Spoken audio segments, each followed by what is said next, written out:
sa personne, sa lumière. Alors au verset 20, Jésus il parle spécifiquement concernant les villes, les habitants des villes.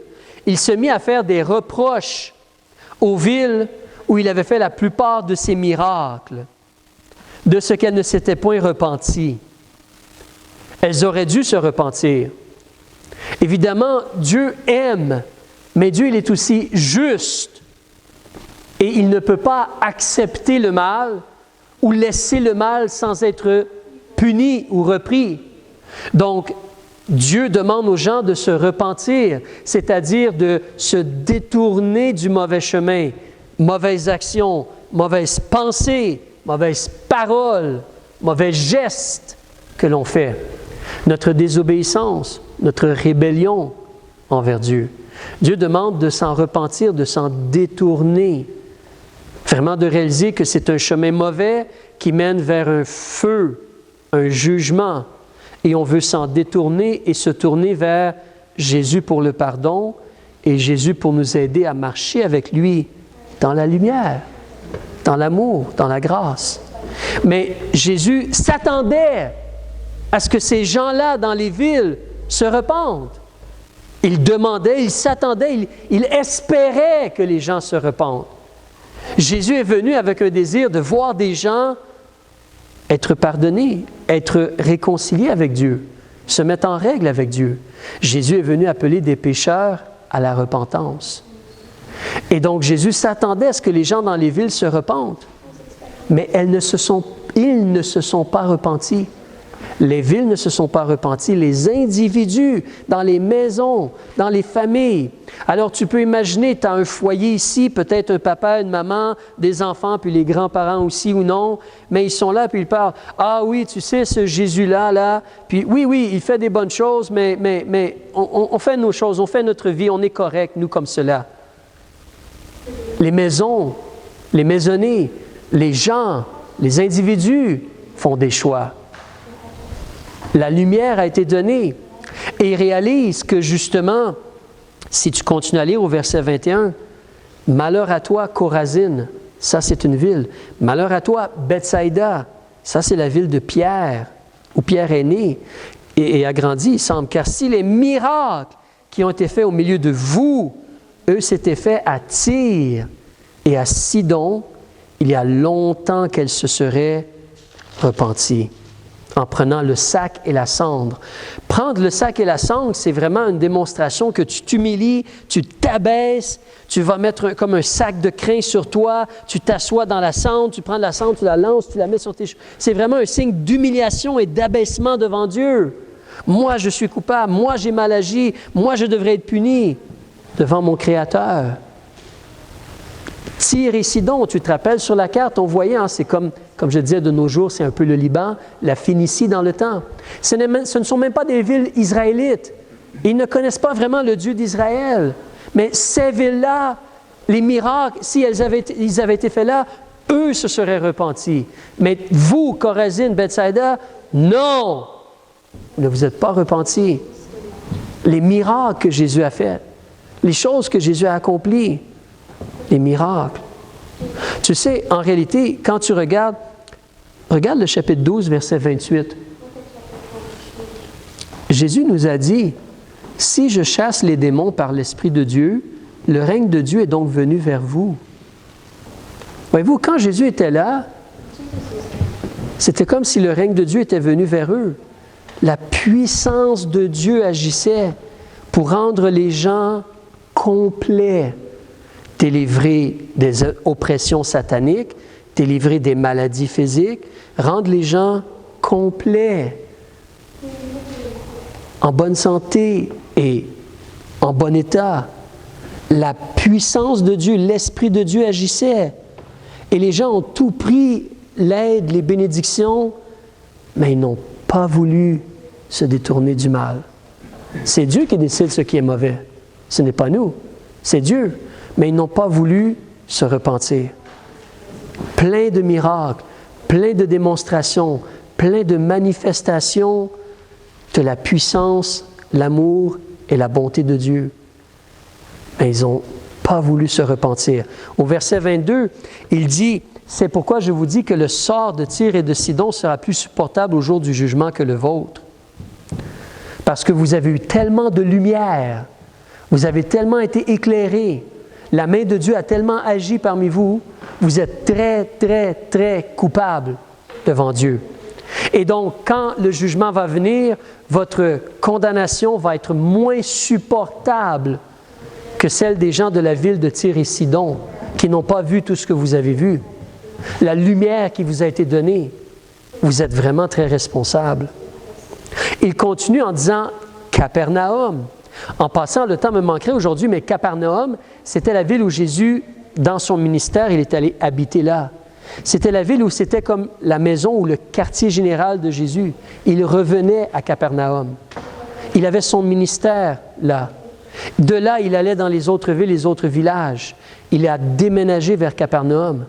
Capernaum, donc, a vu la lumière, a eu le Fils de Dieu parmi eux, avec toutes les bontés, tous les miracles, toutes les manifestations, toutes les bénédictions.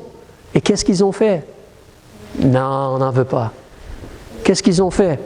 Capernaum, tu as été élevé jusqu'au ciel, mais tu vas être abaissé jusqu'en enfer. Car si les miracles qui ont été faits au milieu de toi, eux, c'était fait à Sodome. Vous connaissez Sodome et Gomorrhe?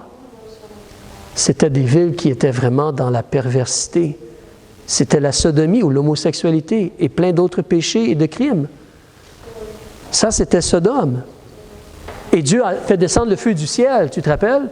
Il a été patient, il a essayé de les gagner. Ils n'ont pas écouté le feu du ciel, un jugement de Dieu. Ça, Dieu est contre cela. Et c'est horrible et mauvais cela. Jugement de Dieu, feu du ciel. Mais Sodome, comparé à Capernaum, le crime de Capernaum, ils ont eu tellement de lumière, tellement de la puissance de Dieu pour les éclairer et leur donner le goût de voir la vie avec Dieu. Et ils ont dit non merci, on n'en veut pas. Extrêmement coupable. C'est pour ça, toi et moi, tu vois, on vit notre vie. Est-ce que des fois, ça te décourage de voir les gens qui disent non à Dieu? Est-ce que ça te décourage des fois de voir les gens qui disent « Ah, je ne suis pas intéressé » ou quoi que ce soit? Jésus a connu cela. Jésus l'a vécu. Et lui, il n'est pas comme moi et toi. Lui, il a fait des miracles extraordinaires. Lui, il a guéri des gens, il a aidé les gens. Et les villes ne se sont pas repenties. L'être humain doit faire un choix. L'individu doit faire un choix. Mais Jésus, il dit « Malheur à vous ». Parce que Sodome, elle subsisterait encore. Verset 24, c'est pourquoi je vous dis que le sort du pays de Sodome va être plus supportable au jour du jugement que le tien. Plus supportable au jour du jugement. Imagine cela. Sodome et toute sa sodomie et sa méchanceté, son sort, sa punition dans le feu éternel, dans la prison, dans l'étang ardent de feu et de soufre, va être plus supportable que le tien, monsieur et madame qui ont habité dans Capernaum et qui ne se sont pas repentis suite au ministère de Jésus. Le sort de eux est plus supportable que le tien. Wow! C'est gros cela, là, c'est lourd. Il faut réfléchir, il faut considérer. Ces gens-là sont vraiment coupables. Mais toi et moi, tu vois, toi et moi, nous essayons, nous voulons vivre pour Dieu, nous encourageons les gens autour de nous à vivre pour Dieu, et les gens font des choix. On ne peut pas juste voir ce qui se passe et être découragé. On ne veut certainement pas les joindre dans le péché. Mais la réalité, c'est qu'il y a des conséquences. Et là, ce n'est même pas sur la terre. C'est le feu éternel et le genre de sort qu'on va avoir dans le feu éternel. C'est très spécifique. Maintenant, parlant de ceci, parce qu'évidemment, le Seigneur, il essaie d'éclairer. C'est le semeur qui essaie de donner les paroles de Dieu. Mais en même temps, il y a l'ennemi. Et l'ennemi, il essaie d'aveugler les gens, de tromper, de séduire. Alors, en réalité, lorsque tu regardes l'ennemi, si tu tournes ta page, regarde au chapitre 12, s'il te plaît, on va débuter au verset 43.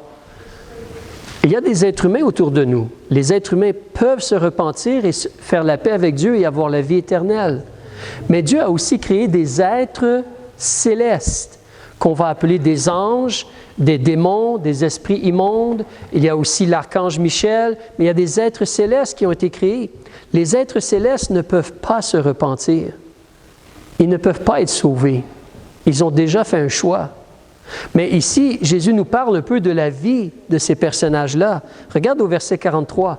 Lorsqu'un esprit immonde, c'est un être céleste qui dérange sur la terre, ce n'est pas un être humain, ce n'est pas juste un drap qui se promène là, comme les fantômes des fois là. Non, non, c'est un être. C'est un esprit immonde. Il est donc contre Dieu, il a fait son choix. En réalité, ce personnage-là a suivi comme le prince ou l'un des princes des ténèbres. On va revenir dans un instant. Garde ton doigt ici. Regarde avec moi dans le livre d'Ésaïe, s'il te plaît. Alors ça, c'est vers le milieu de la Bible, le livre du prophète Ésaïe. On va regarder au chapitre 14. Je crois que vous connaissez ceci, mais je veux vous parler un peu de Béelzébul ou du diable, de Satan, de Lucifer. Alors, le nom Lucifer veut dire celui qui porte la lumière. À l'origine, l'être que Dieu a créé devait refléter la lumière de Dieu. Mais il a fait un choix. Considérez, il devait refléter la lumière de Dieu. En Ézéchiel, il semble qu'on nous parle de ce chérubin-là qui a des ailes déployées au-dessus du trône de Dieu, comme s'il reflétait la gloire de Dieu. Mais ce personnage-là a fait un choix. Il a choisi de rejeter la lumière. Et donc, en Ésaïe chapitre 14, au verset 12, à la page 857, dans ma Bible, ou chapitre 14, verset 12, on te parle d'un personnage, et ce n'est pas un être humain. On te dit, oui, peut-être il y a l'être humain qui est influencé par le diable aussi ici, mais c'est une double réalité. Comment es-tu tombé du ciel, astre brillant, ou Lucifer, celui qui reflète la lumière, qui devait refléter la lumière? Fils de l'aurore, comment as-tu été abattu à terre, toi qui foulais les nations? Tu disais en ton cœur, je monterai aux cieux, j'élèverai mon trône par-dessus les étoiles de Dieu. Je siégerai sur la montagne de l'assemblée, aux régions lointaines de l'Aquillon, comme le nord. Je monterai sur les hauteurs des nus, les nuages. Je vais être semblable, je serai semblable au Très-Haut. Il voulait prendre la place de Dieu. Il voulait avoir l'adoration de Dieu. C'est pourquoi de nos jours, on voit qu'est-ce qui se produit. Quand le diable a tenté Jésus, qu'est-ce qu'il a dit? Si tu m'adores, je vais te donner tous ces royaumes-là. Il veut, comme Dieu, l'adoration. C'est pourquoi le diable aussi, si tu regardes, le diable, il a des fausses religions. Il a des fausses églises. Il a un faux évangile. Il a un faux esprit. Il y a l'antichrist qui s'en vient. Le diable essaie de copier ce que Dieu a, mais toujours croche, toujours tordu, évidemment, parce que le diable n'est pas juste. Il n'y a pas de droiture ou de justice ou de lumière dans le diable. Il ne faisait que refléter la lumière de Dieu. Mais il voulait prendre la place de Dieu. Et évidemment, verset 15, « Tu es descendu dans le sépulcre, dans les profondeurs du tombeau. Ceux qui te voient fixent leurs yeux sur toi. Ils te considèrent. Est-ce là cet homme qui faisait trembler la terre, qui ébranlait les royaumes? » Et le diable va avoir son salaire. Faisons un petit saut. Regarde dans Matthieu chapitre 25, s'il te plaît, où nous étions un peu tantôt. Matthieu chapitre 25. Regarde le verset 41 du chapitre 25, s'il te plaît. Une réalité importante à reconnaître concernant le diable et le jugement. Alors, au verset 41, en Matthieu chapitre 25, on te dit, ici Jésus parle, les gens vont devoir rendre compte pour leurs actions, mais regardez le verset. Ensuite, il, comme Jésus le roi, il va dire à ceux qui seront à sa gauche, « Retirez-vous de moi, maudits, et allez au feu éternel, préparé au diable et à ses anges. » Le feu éternel a été préparé pour le diable et ses anges. Parce que le diable s'est rebellé contre Dieu et voulait prendre la place de Dieu, le feu éternel existe. L'étang ardent de feu et de soufre, c'est la destinée du diable. et de ses anges, les esprits immondes. Ceux qui ont suivi le diable dans sa rébellion, de vouloir rejeter Dieu. Et là, à Capernaum, les gens, ils ont rejeté la lumière. Donc, si tu recules où on était tantôt, dans Matthieu chapitre 12, le verset 43, les mauvais esprits ou les anges qui suivent le diable dans sa rébellion, les démons, l'esprit immonde. Jésus a chassé les esprits immondes. Jésus est tout-puissant. Il chassait les esprits immondes. Et les esprits immondes, quand ils étaient chassés, qu'est-ce qu'ils faisaient? Peut-être des fois, nous, on a l'idée parce que Hollywood ou le monde nous présente le diable comme étant avec un gros sourire, content, heureux, c'est le boss, il fait tout ce qu'il veut, puis tout cela, puis les démons à côté de lui sont tout contents et tout heureux. On a peut-être cette fausse idée-là, mais ce n'est pas vrai qu'ils sont heureux. Regardez le verset 43. Quand Jésus chasse un esprit immonde, quand il sort d'un homme, où est-ce qu'il va, l'esprit immonde? Il va par des lieux arides, comme désertiques, cherchant du repos, mais il n'en trouve point. Ton voisin qui ne peut pas trouver de repos, les démons ne trouvent pas de repos. Ils ne trouvent pas de repos non plus. Les êtres humains autour de nous qui sont malheureux et qui n'ont pas de paix et de repos, les démons n'ont pas de repos non plus.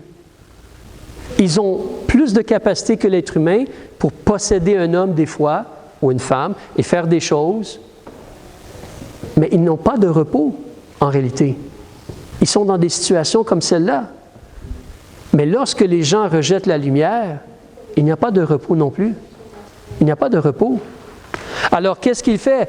Il dit au verset 44, « Je vais retourner dans ma maison d'où je suis sorti, et étant revenu, je la trouve vide, balayée et ornée. » On a essayé de nettoyer un peu les choses, d'améliorer un peu les choses, mais si Jésus ou l'Esprit de Jésus n'est pas en toi, les démons vont te déranger.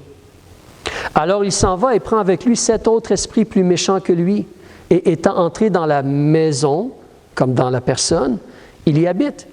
Et la dernière condition de cet homme est pire que la première. Il en arrivera ainsi à qui? Cette méchante race. À qui est-ce que Jésus parle? Les gens de son vivant, Capernaum et d'autres villes. Jésus a chassé les démons. Qu'est-ce qu'Israël a fait? On ne veut pas de Jésus. Mais qu'est-ce qui s'est produit? Leur deuxième ou dernière condition, elle est pire que la première. Ils ont rejeté le seul repos, le seul Messie, le seul Sauveur. Les démons reviennent en plus grande quantité. Ils pensent qu'ils ont quelque chose de bien, une religiosité, ils ont balayé, ils ont nettoyé. Non, non, non. Il n'y a pas la lumière. Il n'y a pas la vérité. Il n'y a pas Dieu. Il n'y a pas la vie. Il n'y a pas vraiment d'espoir. Alors, leur dernière condition est pire que la première. Autour de nous, il y a un combat. Toi et moi, on ne voit pas tout ce qui se passe. Et peut-être c'est mieux. On ne voit pas tout ce qui se passe dans la vie des gens et comment le diable essaie d'agir pour déranger, pour tromper et tout cela. Il utilise des êtres humains et des fois lui-même agit. Il essaie de jouer dans les pensées des gens et tout cela. Mais il y a un combat spirituel. La lumière. Qu'est-ce qu'on fait avec la lumière? Qu'est-ce qu'on fait avec la vérité? On prend une décision, on prend des décisions dans notre vie. Ici, des êtres humains choisissent de rejeter la lumière, tout comme le diable et les démons ont choisi de rejeter la lumière. Alors, qu'est-ce qui attend ces êtres humains-là? Le même jugement. Le feu éternel. Le même jugement. Le feu éternel. On termine, il y a une autre possibilité. Reculez au chapitre 11. On a lu jusqu'au verset 24. On va lire les versets 28 et 29, puis on va terminer. Je vous ai promis que ce serait plus court. Versets 28 et 29, il y a un autre genre de personne. Et ça peut être n'importe qui en réalité. C'est ouvert à tout le monde. Vous êtes ici ce matin, je crois que vous êtes ce genre de personne-là. Mais Jésus, il a appelé, il a offert l'appel. Il dit au verset 28, « Venez à moi, vous tous. » N'importe qui. Tu peux choisir la lumière. La nation d'Israël a rejeté la lumière. Maintenant, les gentils peuvent entendre aussi le message et être sauvés. C'est ouvert. Venez à moi, vous tous qui êtes fatigués et chargés. Sans Dieu, il n'y a pas de repos. Tu vois ta vie, tu vois ta situation. Fatigué, chargé comme une pesanteur sur nous. Une pesanteur. Et en réalité, l'oppression du diable. L'oppression du diable.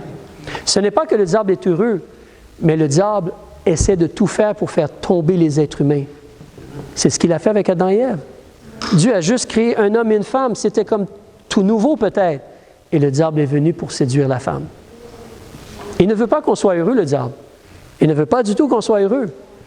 Le diable ne peut pas être partout en même temps, mais il a des démons, des esprits immondes, partout à travers le monde, le globe, qui dérangent. C'est un combat spirituel. Éphésiens chapitre 6, verset 12. On ne combat pas contre la chair et le sang, mais contre les principautés, contre les puissances, contre les princes des ténèbres dans les lieux célestes. D'accord? Votre voisin n'est pas intéressé à l'Évangile, c'est pas contre lui que tu combats. En réalité, tu combats contre celui qui l'influence. C'est différent. C'est un combat spirituel. Et donc, ici, Jésus dit, si tu viens à moi, je vais te soulager. Te soulager. C'est là le repos. C'est là la paix. C'est là vraiment le contentement, la satisfaction. Ça ne veut pas dire qu'on n'est pas éprouvé nous-mêmes. Jésus a été éprouvé. Jésus sur la croix a souffert énormément. Mais on peut avoir la grâce et on peut avoir la paix de Dieu et le repos de Dieu dans nos cœurs. Je continue à lire. Jésus, il continue au verset 29, il dit « Chargez-vous de mon joug et apprenez de moi. » On peut être sauvé, on peut avoir le pardon de nos péchés, on peut avoir la vie éternelle par Jésus-Christ. C'est simple, c'est dans notre cœur. Oui, je sais que j'ai fait le mal, je sais que je suis coupable, je ne peux pas par moi-même effacer mon péché ou gagner mon ciel. Mais Jésus, toi, tu as agi, tu as fait le travail. Je te demande de me sauver, de laver mes péchés. Je place ma confiance en toi. Je veux me détourner du mal, aide-moi. Jésus nous sauve. Mais Jésus nous sauve et il veut changer une autre partie aussi. Il veut changer notre cœur. On te parle ici de prendre son joug. Vous êtes fermier, vous habitez autour des gens qui sont fermiers. Aujourd'hui, c'est les tracteurs. Avant, c'était les animaux. Mais tu te rappelles les animaux? On mettait un morceau de bois sur 2 bœufs. On attelait, puis là, par en dessous, c'était tenu. Le morceau de bois faisait en sorte que les 2 allaient dans la même direction. Ça, c'est un joug. C'est ça, un joug. C'est-à-dire qu'on met quelque chose sur toi, puis on s'attend à ce que tu fasses quelque chose et que tu ailles dans la direction. Dans la direction. C'est pour ça qu'on a envoyé Barnabas vers les gens qui étaient sauvés. Il faut que tu ailles dans la direction du Seigneur, dans la vérité du Seigneur. Gloire à Dieu si tu es sauvé, mais marche dans la vérité. Vis selon la vérité. Agis selon la vérité.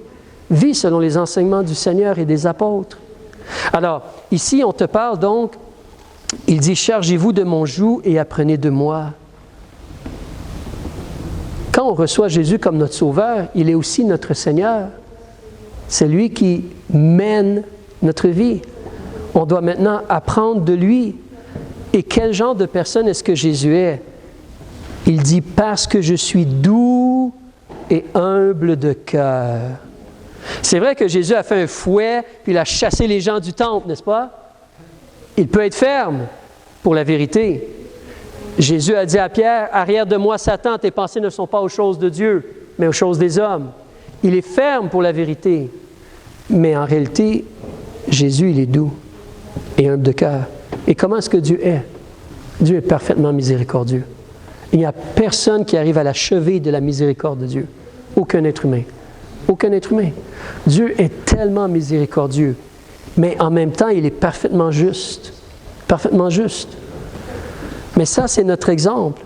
Jésus dit qu'il est doux et humble de cœur. Jésus veut changer notre cœur. Il veut qu'on apprenne à avoir un cœur humble. Un cœur humble, qui s'abaisse, qui s'humilie, qui réalise que c'est le Seigneur qui est le maître. C'est le Seigneur qui nous dit comment agir. Et on agit comme le Seigneur demande d'agir. On fait ce que le Seigneur demande de faire. On vit dans ses vérités. On apprend à être doux, à être retenu, à être contrôlé. Et quand on fait cela, on reçoit Jésus, puis en même temps, on change. Après le mot cœur, virgule, Jésus nous promet, vous allez trouver le repos de vos âmes. Vous allez trouver le repos de vos âmes. Ce que les mauvais esprits n'ont pas, ni le diable, ni les êtres humains qui suivent le diable dans sa rébellion. Comprenez-moi, comprenons-nous, il y a une erreur que les êtres humains font. Il y a beaucoup d'êtres humains qui vont dire, vous avez déjà entendu des choses comme « ça, c'est un bon diable ». Hein?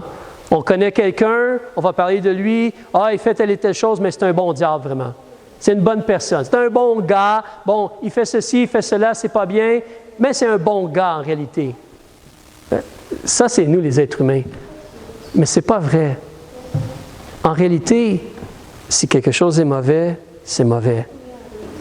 Et Dieu, il est juste. Et en réalité, on veut se détourner du mal. On veut faire attention. Mais Jésus nous dit, vous allez trouver le repos de vos âmes. Quelqu'un fait un peu de bien, tant mieux, c'est bon. Mais le repos de nos âmes, c'est seulement par le sang de Jésus, par le sacrifice de Jésus et l'obéissance à Jésus. Vivre dans ses vérités, vivre dans la lumière avec lui. Le repos de nos âmes. C'est l'offre de Jésus. Là, je sais, on va dire, et moi je le sais, je le vis aussi, mais il y a tellement d'épreuves, il y a tellement de combats, mais ça n'arrête pas. Si je vous dirais cette semaine encore que quelqu'un m'a appelé, c'est quelqu'un à qui je n'ai pas parlé depuis longtemps, et à un moment donné, en commençant la conversation, vous savez ce qui m'est venu en tête? Ah non, une autre mauvaise nouvelle. Je suis tanné d'entendre des mauvaises nouvelles. Je suis tanné d'entendre des mauvaises nouvelles. Je suis tanné d'entendre des gens qui font des mauvais choix, puis après ça, ils ont plein de problèmes. Je suis tanné d'entendre cela. J'en ai eu assez. J'ai seulement 52 ans, mais est-ce que je peux prendre ma retraite? J'en ai eu assez. Je suis tanné de cela. C'était moins pire que je pensais. Je n'irai pas dans les détails. Mais on vit notre vie. Jésus promet le repos de nos âmes. Comment on fait pour avoir le repos de nos âmes? C'est par la foi. C'est-à-dire que peu importe ce qui se passe, par la foi, je peux demander à Dieu sa paix et il va me donner sa paix par la foi. Je la reçois par la foi. Je ne la reçois pas basée sur ce que je vois ou ce que je vis.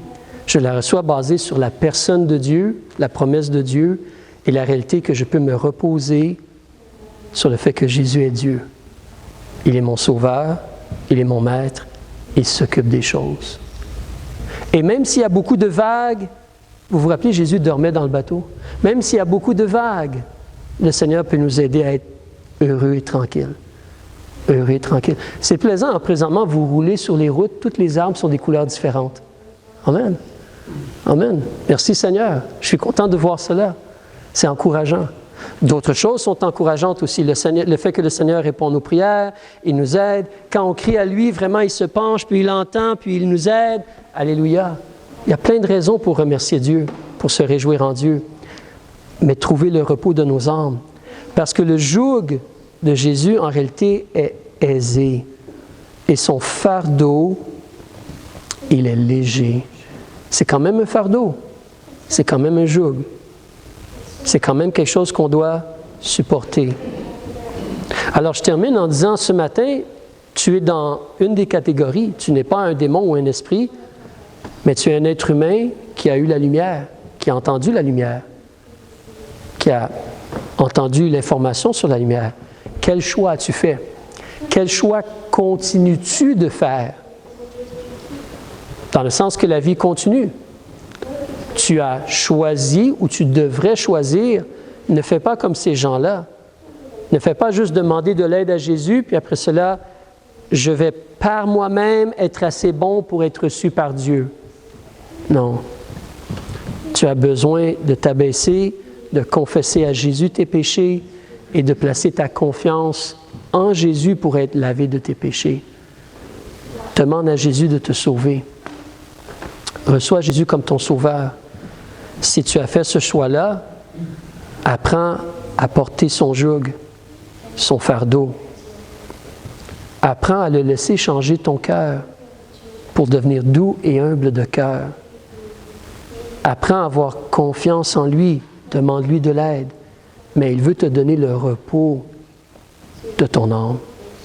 Le repos de ton âme. Et c'est notre tour à nous maintenant de faire briller la lumière. C'est notre tour à nous maintenant de parler de Jésus, comme on disait tantôt. Le combat, il est féroce. Jésus l'a vécu. Jésus l'a vu. Il ne faut pas penser que quand Jésus était sur la terre, tout le monde s'abaissait devant lui, puis tout le monde disait « Ah, Jésus, tu es merveilleux », puis « Ah, Jésus, on veut croire en toi ». Non. C'était le combat. C'était l'opposition. Tu te rappelles peut-être à un certain moment donné, dans l'Évangile de Jean, au chapitre 6, on te mentionne que tous les disciples l'ont abandonné. Parce qu'il a parlé du fait de manger son sang et boire son sang et manger sa chair. Tous les disciples l'ont abandonné, excepté les apôtres. Et Jésus a dit, et vous aussi ne voulez pas vous en aller? Tu te rappelles, Pierre a dit, tu as les paroles de la vie éternelle. À qui d'autre est-ce qu'on va aller? Mais l'opposition était réelle. Mais soyez encouragés. La lumière, elle est là. Tu as cru en la lumière. Tu crois en la lumière. Tu peux goûter le repos de ton âme. Tu peux être soutenu par le Seigneur, être soulagé. Il veut t'aider. Il faut continuer à porter notre joug et continuer à œuvrer pour lui. On va prier, Père, on veut te remercier pour